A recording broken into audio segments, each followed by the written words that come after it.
आसाम ईशान्य भारतातलं असं राज्य जिथे दरवर्षी पावसाळ्यात मोठा पूर येतो। आसामच्या एकूण भूभागापैकी जवळपास 40% भाग हा पूरग्रस्त आहे। हा भाग अप्पर आसाम रिजन मध्ये येतो। पावसाळ्यादरम्यान या भागाला हमखास 3 ते 4 वेळा भीषण पुराचा सामना करावा लागतो। आता या वर्षी पुन्हा एकदा अप्पर आसाम मध्ये मोठा पूर आलाय। या पुराचा फटका 7 लाख पेक्षा जास्त लोकांना बसलाय। पुरामुळे आतापर्यंत 80 पेक्षा जास्त लोकांचा मृत्यू झालाय, तर हजारो लोक हे बेघर झालेत। अनेकांच्या म्हणण्यानुसार हा आसामच्या इतिहासातल्या सर्वात भीषण पुरापैकी एक आहे। पण जाणून धक्का बसेल, दरवर्षीच्या तुलनेत यंदा आसाममध्ये पाऊस हा कमी झालाय।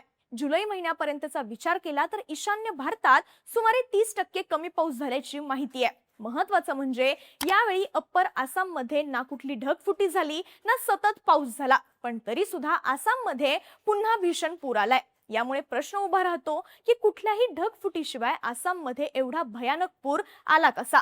अप्पर आसाममध्ये दरवर्षीच पूर का येतो? या सततच्या पुरासाठी पाऊस हे एकमेव कारण आहे का? सगळा विषय समजून घेऊयात आजच्या या व्हिडिओच्या माध्यमातून। नमस्कार, मी शीतल आणि तुम्ही पाहताय बोलभिडू। यंदा आसामच्या एकूण 12 जिल्ह्यांना पुराचा फटका बसलाय। त्यापैकी अप्पर आसामचे 4 जिल्हे हे सर्वात जास्त प्रभावित आहेत। हे जिल्हे आहेत शिवसागर, चराईदेव, जोरहाट आणि नझीरा।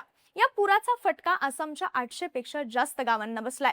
यात आतापर्यंत 80 पेक्षा जास्त लोकांचा मृत्यू झालाय, तर 1 लाख पेक्षा जास्त लोक रिलीफ कॅम्पमध्ये आहेत। एवढंच नाही तर 4000 पेक्षा जास्त लोकांना सुरक्षित ठिकाणी हलवण्यात आलंय। यावरून लक्षात येतं की आसामची स्थिती सध्या फार नाजूक आहे। पण ही परिस्थिती नेमकी आली कशी? आसाममध्ये इतका भीषण पूर आला कसा? तर 18 आणि 19 जुलैच्या दरम्यान अप्पर आसाम रिजन मध्ये अचानक मोठा पाऊस आला। या 2 दिवसात आसामच्या चराईदेव इथे सरासरीच्या तुलनेत तब्बल 436% जास्त पाऊस झाला, तर नागालँडच्या मोकोकचंज इथे 493% जास्त पाऊस झाला। हे आकडे अभूतपूर्व आहेत। या पावसामुळे त्या भागातल्या पाण्याच्या पातळीत अचानक मोठी वाढ झाली।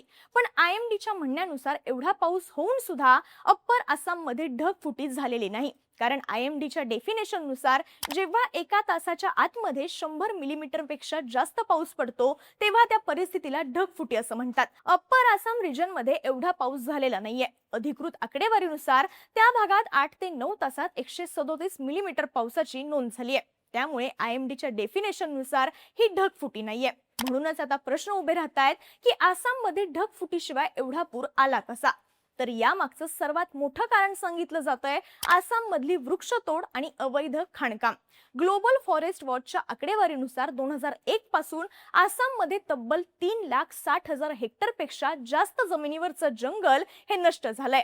भारतातल्या इतर कोणत्याही राज्याच्या तुलनेत हे प्रमाण सर्वात जास्त आहे। आसाम मधले कार्बी आंग्लोंग आणि दिमा हसाओ हे 2 जिल्हे असे आहेत जिथे सर्वाधिक वृक्षतोड झाली आहे। आता यामुळे घडतंय काय? तर वृक्षतोडीमुळे पावसाचं पाणी जमिनीत मुरण्याचं प्रमाण हे कमी झालंय।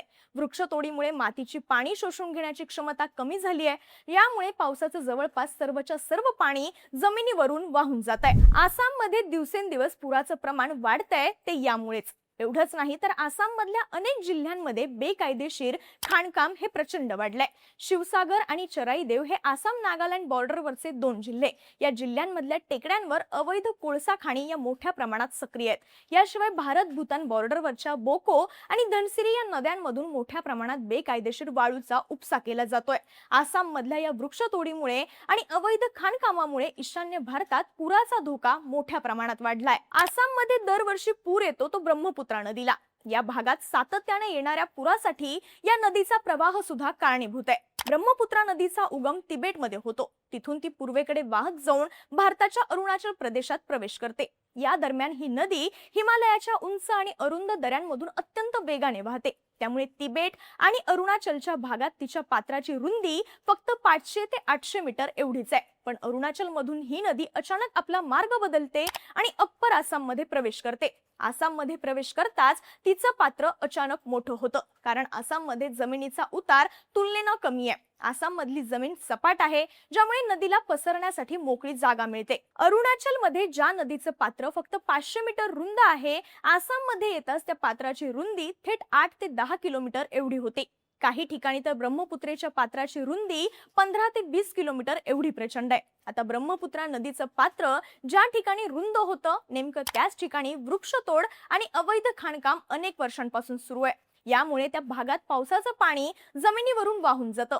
हेच कारण आहे की दरवर्षी पावसाळ्यात या भागात ब्रह्मपुत्रा नदीला एवढा मोठा पूर येतो. खरं तर आसाम हे राज्य 3 बाजूंनी हिमालय आणि पूर्वांचलच्या उंच टेकड्यांनी वेढलेलं आहे. अप्पर आसामच्या वर म्यानमारमध्ये पटकाई हिल्स आहेत. जेव्हा मान्सूनचे ढग बंगालच्या उपसागरातून आसामकडे जातात तेव्हा ते पटकाई हिल्सला धडक देतात, ज्यामुळे या टेकड्यांवर प्रचंड पाऊस पडतो. तिथून पावसाचं पाणी खाली वाहत थेट आसामच्या मैदानी प्रदेशात जमा होतं. ईशान्य भारतात दरवर्षी एवढा जास्त पाऊस पडण्याचं हे मुख्य कारण आहे आणि यामुळेच आसाममध्ये सुद्धा सातत्यानं पुराच्या घटना घडतायत. तसं पाहायला गेलं तर आसाम मधल्या सततच्या पुरामागे अनेक नैसर्गिक कारण आहेत. दरवर्षी येणारा मुसळधार पाऊस, ब्रह्मपुत्रेचं अचानक रुंद होणारं पात्र, शिवाय तिच्या अनेक उपनद्या, यामुळे या भागाला पुराचा धोका सुरुवातीपासूनच होता.